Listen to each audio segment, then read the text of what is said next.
nouvelles chefs qui sont Céline Deregnocourt et Ludovic Villain. Donc vous pouvez venir. Voilà. On va laisser s'asseoir. Voilà. Venez de mon côté. Les animateurs ici. Les animateurs de vous. Voilà. Hop, bienvenue. Merci. Comment ça se passe jusqu'à présent? Bah, super bien. Très bonne surprise. Ouais. Voilà, on est super bien accueillis, donc c'est chouette. C'est la première fois que vous venez dans le festival? Oui. Ouais, Saint-Privrade, c'est la première fois. Ouais. Vous pouvez un petit peu nous parler de votre collaboration sur ce bouquin? Comment vous êtes arrivé à travailler à deux? Alors en fait moi j'écris depuis toujours, donc voilà, j'ai écrit un roman que j'ai pas réussi à faire éditer. En fait j'ai toujours créé des univers comme ça sur papier, et j'ai essayé aussi beaucoup de dessiner, mais c'était jamais le résultat me convenait jamais, donc je me suis plutôt concentré sur l'écriture, et là au moins j'étais libre, je pouvais vraiment inventer tout ce que je voulais sans limite, et voilà. Et donc j'ai essayé de faire quelques projets en animation, avec d'autres personnes sur de l'animation, sur de la BD aussi, avant ce projet-là. Et puis finalement, un jour, j'ai rencontré Céline par des amis. On s'est rencontrés dans un bar, tout simplement.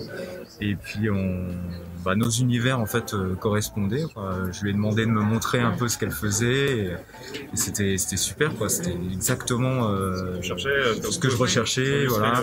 Le même univers, la nature, les animaux, enfin voilà, toute cette... C'est ça, tu m'as proposé le projet, tu m'as dessiné une petite fille, ça se passe dans la forêt, c'est plein d'animaux, comme c'est tout ce que j'aime, voilà, forcément je me suis dit ça a l'air très bien, ça, parfait, on part là-dessus, et le côté poétique, avec un petit peu de magie.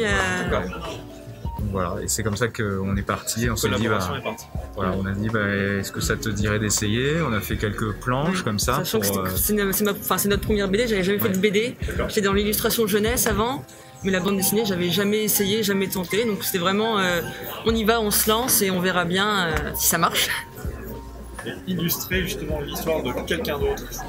Ok, en fait, non, vos univers étaient assez proches, mais... C'est ça, et puis ça va parce que Ludovic il me laisse beaucoup de manœuvres, c'est-à-dire qu'il m'écrit l'histoire, le scénario, mais il va pas m'obliger à faire telle case ou telle page. Voilà, il me fait la base, et après c'est à moi, je suis libre d'imaginer vraiment comment je le sens, comme j'ai envie. Il me donne pas beaucoup de contraintes. En fait, moi je trouve que c'est important de bosser de manière organique, en fait. De pas figer trop de laisser ta partie créative via l'écrit, et ensuite tu lui laisses la latitude au niveau de sa créativité à elle pour construire un petit peu ce qu'elle ressent. Et puis il y a toujours cette petite frontière où on va discuter, et on va se dire sur certains points, on va se dire tiens, est-ce qu'on pourrait pas l'améliorer? Donc Céline me dit moi j'ai eu une autre idée, est-ce que comme ça.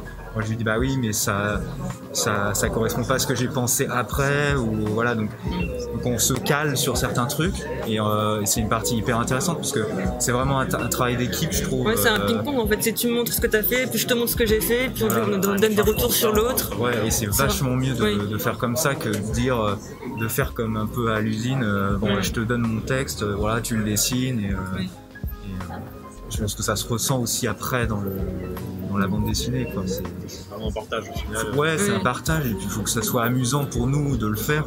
Comme ça, après, c'est amusant pour le lecteur de le lire, quoi. Oui, et puis t'es vachement à l'écoute de ce que j'aime aussi dessiner ou non. C'est-à-dire que si tu m'aurais dit on met un bulldozer dedans, je t'aurais dit non, j'aime pas dessiner ça.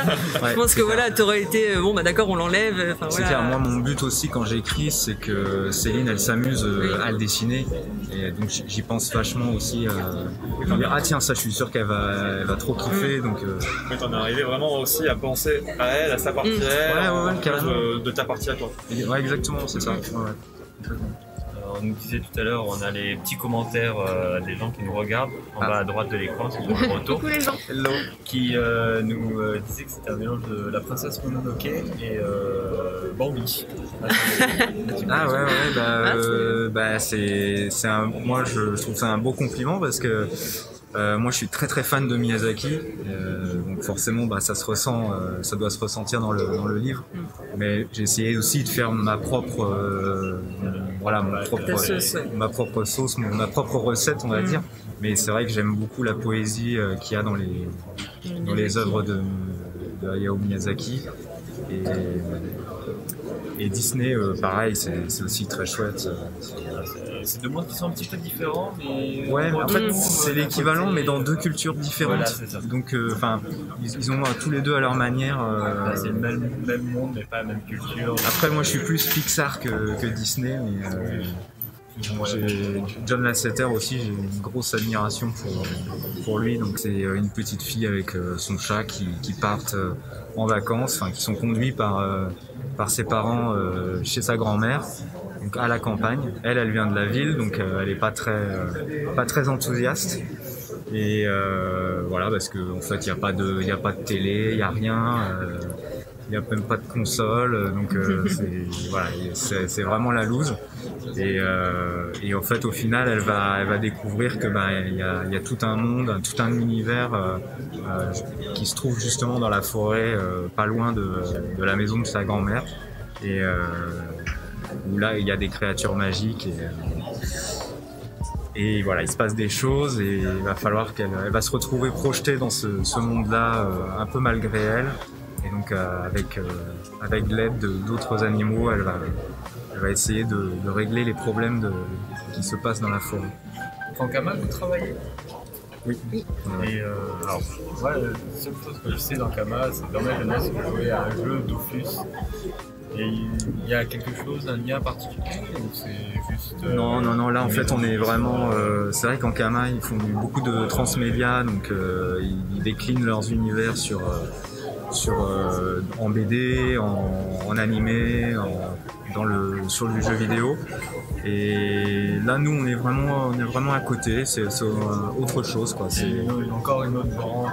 Ouais, pour l'instant voilà, c'est notre premier, donc ça reste un petit album comme ça, mais en fait, ils ont la collection Étincelle, c'est la collection Étincelle où ils font que des bandes dessinées. Alors je ne saurais pas dire quel style exactement.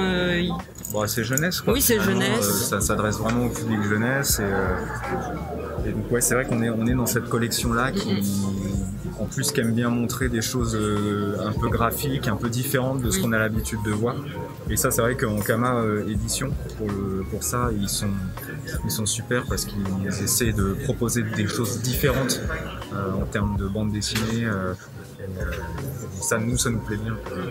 Tu disais, c'est notre premier, donc là pour le moment vous êtes un petit peu sur la découverte, vous envisagez de continuer de collaboration et de poursuivre sur cet univers ou c'est juste un one shot? Là en fait c'était parti comme un one shot au début, donc ça se termine, il y a un début, une fin, voilà, et comme ça a pas mal plu, là on est reparti sur un deuxième. D'accord. Donc moi là j'ai fini de l'écrire là depuis quelques mois et Céline j'ai commencé, j'en suis à une trentaine de pages, donc le temps de... Ça sort en 2021 du coup, la deuxième sortira, voilà.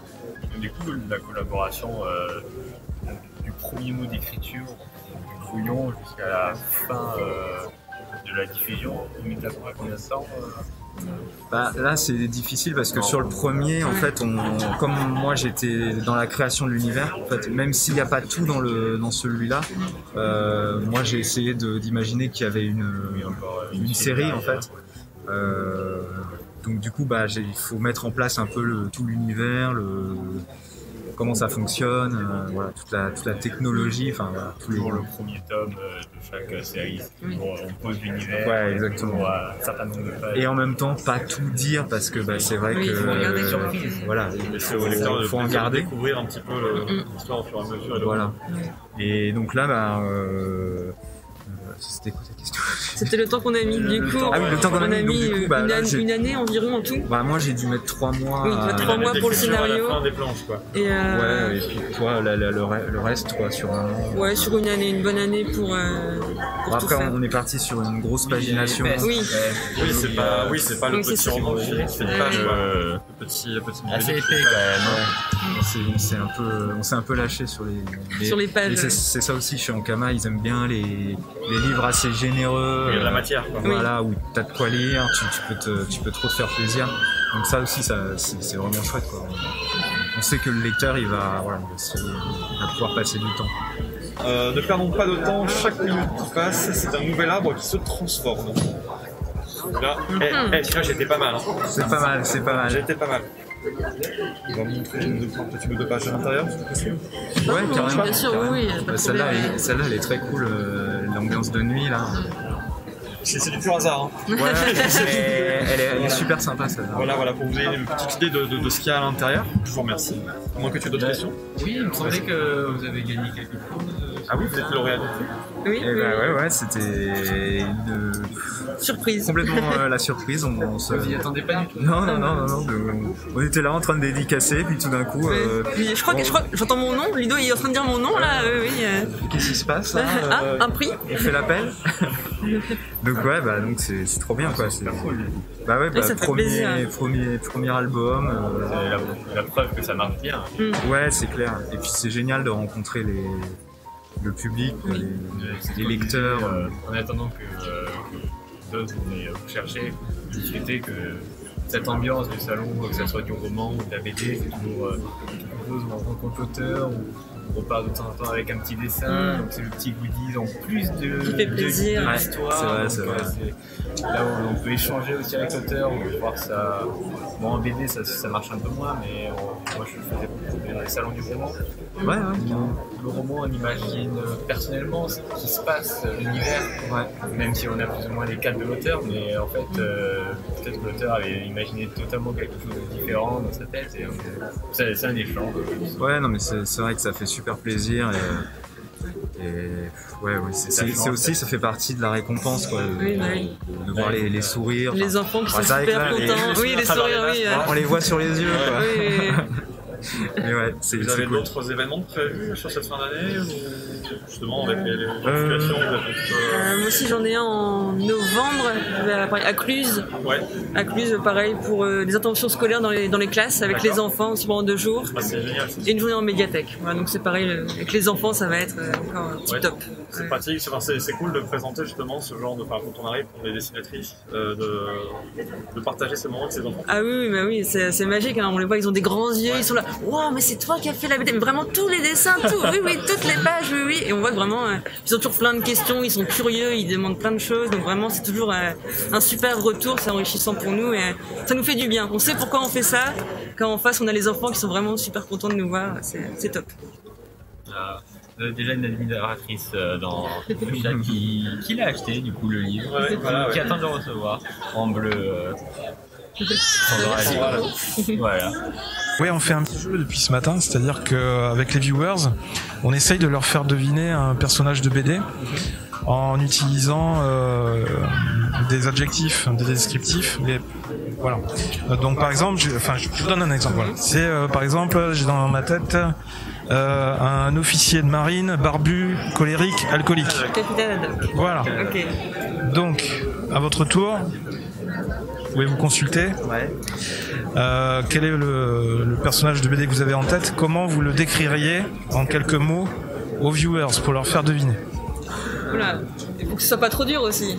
Oui, voilà. On va choisir un personnage obscur. Ouais, voilà, pas un second rôle ou un troisième. Il y a eu Black et Mortimer. Ouais. Il y a eu Black et Mortimer ce matin. Il y a eu celui de Horn, c'était Calvin et Hobbes. Donc c'est déjà un peu plus technique. D'accord. Donc vous avez trouvé. Ouais. Alors c'est une créature jaune à points noirs. En fait, juste ça, je pense que déjà, jaune à point noir, voilà. Créature jaune à points noirs. Ah, oui. François Hollande? Non, quand même pas. Je crois que je l'ai. Il est dans la salle, il y a une très grande. Ah, Chucky l'a trouvé. On a pensé à ça comme indice, mais c'était un peu bizarre. Il nous dit le marsupilami, c'est ça? Oui. C'est facile. Ok, magnifique. 1 point pour Chucky. Moi je sais pas trop comment on s'en non plus, donc je vais vous dire blonde et uniforme pour commencer. Blonde et uniforme? Ouais. Oui, je sais pas le titre. C'est ça, la c'est nana, Titeuf? Quoi? C'est ça, non, c'est pas ça. Ouais. Comment il s'appelle? Je sais pas comment elle s'appelle, je vois, mais je vois plus C'est son de nom. l'air. Oui, mais j'ai plus son nom. Je vois, mais j'ai plus son. J'ai plus son nom. On va dire russe. Peut-être vous aider un petit peu. Non, mais je l'ai, mais je vais pas le dire, je vais laisser un peu mariner les gens dans le chat. Blonde, à forte poitrine. Je crois que de mémoire, c'est son nom. Le titre de l'album, c'est son prénom. Enfin, c'est la série. Allez, encore 3 secondes. 3, 2, 1. Ça commence par un N. Ah, c'est dur. Je vais aller chercher un petit peu. C'est pas quelque chose que je dis forcément, mais je vois le. Il y a une journaliste qui s'appelle Polony qui a le même prénom. Natacha. Ouais. Je me souviens plus. J'ai les visuels de. Et effectivement, c'était un des premiers personnages féminins dans la BD franco-belge, parce qu'au départ, la BD franco-belge était très virile, enfin très machiste. Tous les personnages principaux étaient souvent des hommes. Et on a quelques personnages féminins qui ont commencé à arriver. Dont notamment Yoko Tsuno. Ouais, je pensais à Yoko Tsuno. Il y a eu Natacha aussi, avec un personnage féminin très typé, avec des attributs, enfin très sexy, voilà, le personnage de l'hôtesse de l'air, effectivement. Ouais.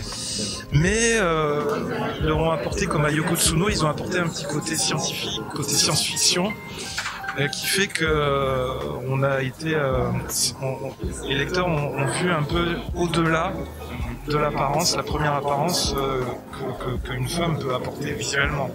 C'est-à-dire aller au-delà de l'apparence physique et montrer que sur ces personnages-là, il y avait aussi des jeunes femmes qui étaient en capacité de mener des enquêtes, de dévoiler des complots et tout ça. Ouais.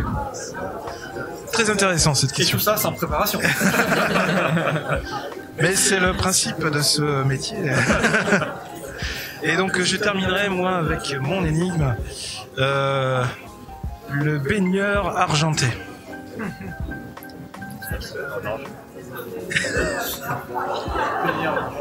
Ouais.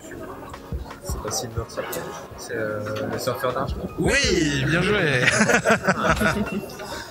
Le surfeur d'argent, canadienne. Des fois, ils changent les titres. Ça donne des trucs un peu comme ça. Ouais, c'est vrai. Souvent dans les titres de films. Ouais. Baigneur argenté. Est-ce que tu as montré ton carnet de comptes? Non, j'ai pas montré. Parce que je viens de le voir là. Il y a plein de. Il y a quoi? Je sais pas où est-ce que je le montre. On va le montrer à cette caméra là. Ah, attends. Bon, du coup, je sais pas si on va très bien le voir du coup. Si on voit. Quand tu peux peut-être tourner les pages. Ouais, vas-y. Heureusement quand on a une équipe technique. Ah ouais, c'est ça. On est au taquet. Donc ça c'est toutes les premières, vraiment les premières recherches de comment je vais l'habiller, quelle coiffure je vais lui faire. Le tempérament un petit peu. C'est ça. Pareil pour Gaston, du coup, oui, c'est ça. C'est votre premier festival depuis la sortie de l'album ou vous en avez fait d'autres avec le confinement, tout ça, le Covid? C'est le ça premier a été compliqué. après le Covid, enfin après le confinement. Mais non, c'est pas le premier, on a fait déjà. On a fait Angoulême, Saint-Malo, puis plein d'autres petits festivals aussi. D'accord. Gaston met des croquettes. C'est édité chez Ankama. Est-ce que vous êtes du nord de la France ou vous êtes totalement de régions différentes? Lilloise. Lilloise, oui. D'accord. Parce qu'Ankama est basé à Lille aussi. À Roubaix. À Roubaix. Et toi? Moi, j'ai été longtemps lillois, mais là récemment j'ai changé. D'accord. Je suis à Nantes. Nantes, ok.